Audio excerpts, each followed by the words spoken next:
Okay, so that's it. That was the Ross Creek Cedar Grove Trail here in western Montana off of Highway 56.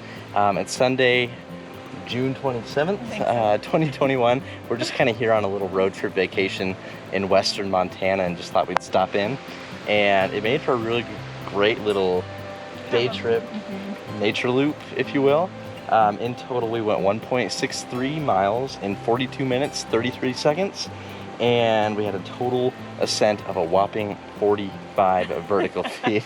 And boy, did we feel it. Oh man, leg and thigh burner. But pretty cool. Once you get really deep in, I mean, it's kind of advertised as having 500 to 1,000-year-old cedars. And they were huge, massive. And so kind of made for a really cool little day trip. Plus it's about 100 degrees out and it's a lot cooler in the shade, in the underbrush, than it is kind of out and about. But yeah, if you guys enjoyed this video, be sure to leave a thumbs up on it, subscribe, leave a comment, and all that jazz. And we'll see you on the next one. Thank you guys for watching.